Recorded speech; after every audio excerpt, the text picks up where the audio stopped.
लोगों के लिए कार्य तथा ऊर्जा चैप्टर का एमसीक्यू क्वेश्चन को हल करते हुए आप लोगों को समझाऊंगा।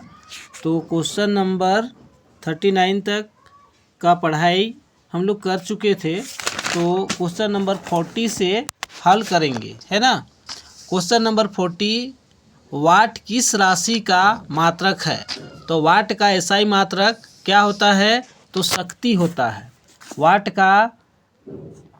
वाट का एसआई मात्रक क्या होता है? वाट किस राशि का मात्रक है? तो शक्ति, ठीक है। तो जूल प्रति सेकेंड किसका मात्रक है? जूल प्रति सेकेंड किसका मात्रक है? तो शक्ति का मात्रक है, ठीक। मेगावाट बिजली के मापने की इकाई है जो उत्पादित की जाती है, ठीक है। आप लोग बने रहिएगा वीडियो पर, आगे जो भी मैथ है मैं उसको सॉल्व करके बताऊंगा आप लोगों को, ठीक है।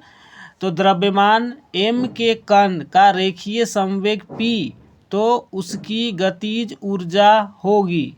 तो उसकी द्रव्यमान m के कण का रेखीय संवेग, इसके लिए फार्मूला क्या होगा? p²/2m होता है, ठीक है, रेखीय संवेग के लिए।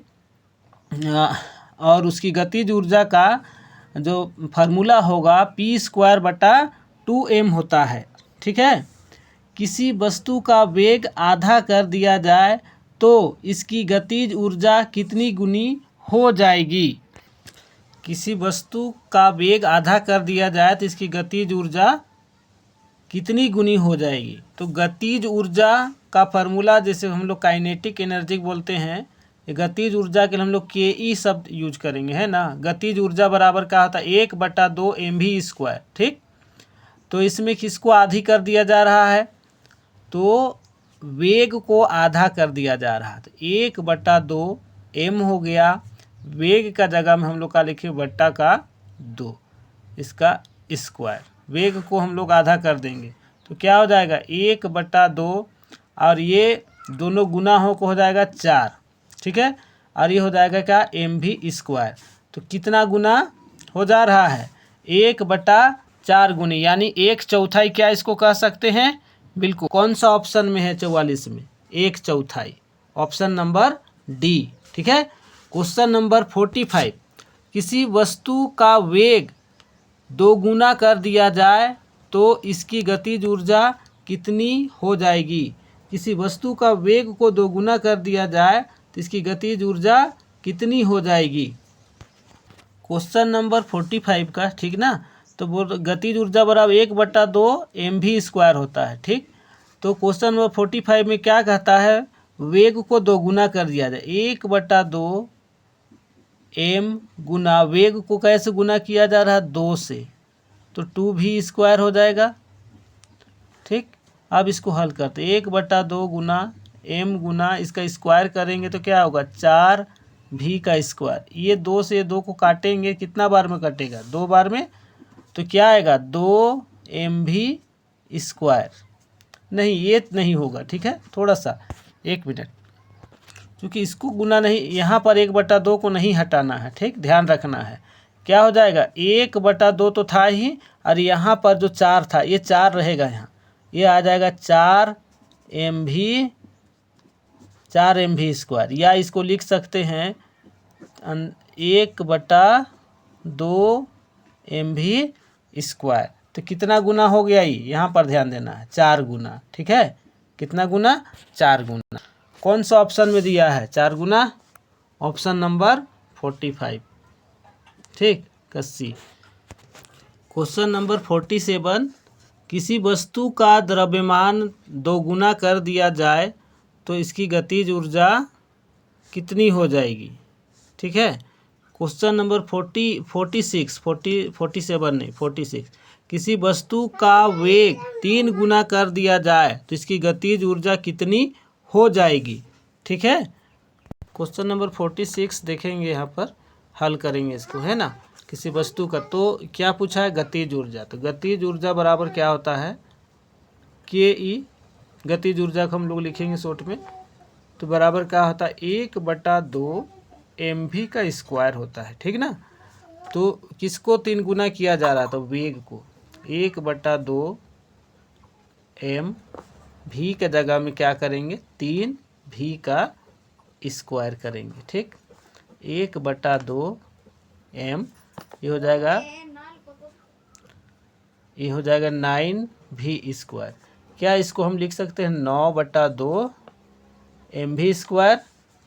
क्या इसे लिखा जा सकता है 9 गुना 1/2 mv स्क्वायर।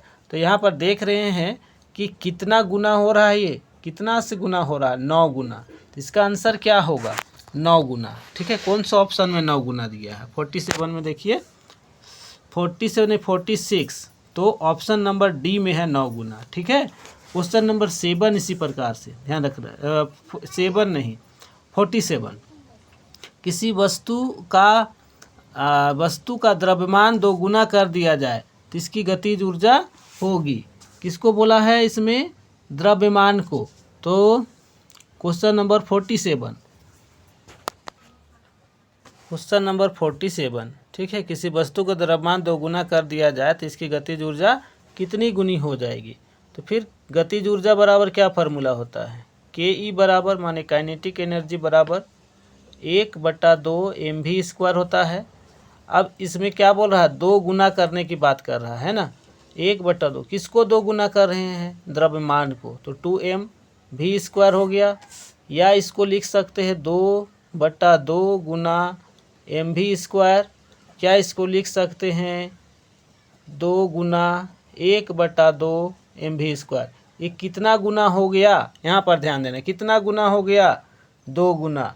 तो कौन सा ऑप्शन है में कौन सा ऑप्शन में 2 गुना है, तो फर्स्ट ऑप्शन ए में है ना, ध्यान रखना। इसी प्रकार से ऊर्जा का व्यावसायिक मात्रक है, तो ऊर्जा का व्यावसायिक मात्रक होता है 48 नंबर का किलोवाट घंटा।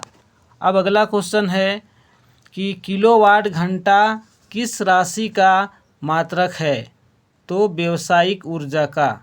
किलोवाट घंटा किसका मात्रक है, व्यावसायिक ऊर्जा का। क्वेश्चन नंबर 50 है 1 किलोवाट घंटा बराबर होता है 3.6 गुना 10 का पावर 6 जूल के बराबर। ठीक है, ऑप्शन बी सही। क्वेश्चन नंबर 51, यदि किसी वस्तु का संवेग दूना कर दिया जाए तो इसकी गतिज ऊर्जा हो जाएगी। तो गतिज ऊर्जा का फार्मूला क्या हो जाएगा, गतिज ऊर्जा संवेग और गतिज ऊर्जा में क्या संबंध है, तो के बराबर p²/2m होता है। ठीक, फार्मूला। तो इसमें क्या बोल रहा संवेग को 2 गुना किया जा रहा, तो 2p²/2m। अब इसको हल करेंगे तो 4 आएगा यहाँ पर। ठीक, तो क्या हो जाएगा 4 गुना हो जाएगा, समझ पाया ना। ये 2 का स्क्वायर करेंगे क्या आएगा 4, तो ये 4 को बाहर लिख देंगे तो p इस p का स्क्वायर/2 कितना गुना हो जाएगा 4 गुना। ठीक, क्वेश्चन नंबर 51 का 52, किसी वस्तु के संवेग को 3 गुना कर दिया जाए तो गतिज ऊर्जा कितनी हो जाएगी। क्वेश्चन नंबर 52 है ना, किसी वस्तु के संवेग को 3 गुना करने से उसकी गतिज ऊर्जा कितनी हो जाएगी। ठीक है, तो गतिज ऊर्जा और संवेग में देखिए क्या संबंध है कि गतिज ऊर्जा बराबर p²/2m होगा, है ना। p का मतलब संवेग हो गया, तो संवेग को कितना किया जा रहा है, तो संवेग को 3 गुना किया जा रहा है, तो 3p का स्क्वायर बटा क्या होगा 2m। इसको हल करेंगे तो क्या आएगा 3 का स्क्वायर यानी कि 9p² बटा 2m। इसको हल करेंगे तो क्या आएगा 9 गुना p²/2m। ठीक है, कितना गुना हो गया इसमें देख सकते हैं 9 गुना है। ठीक, कितना गुना है 9। कौन सा ऑप्शन में 9 गुना दिया है 52 का, कौन सा ऑप्शन में 9 गुना है, ऑप्शन सी में 9 गुनी।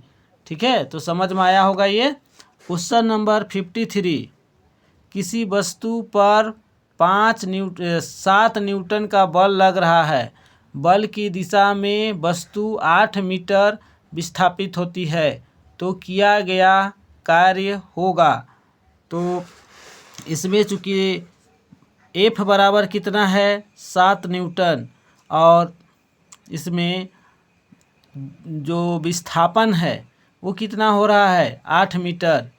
तो कार्य बराबर W बराबर F इंटू डी या F इंटू एस। ठीक है, तो यहाँ पर विस्थापन 8 हो रहा है तो दोनों को गुना करेंगे तो 7 8 56, तो 56 जूल होगा। कौन सा ऑप्शन में है?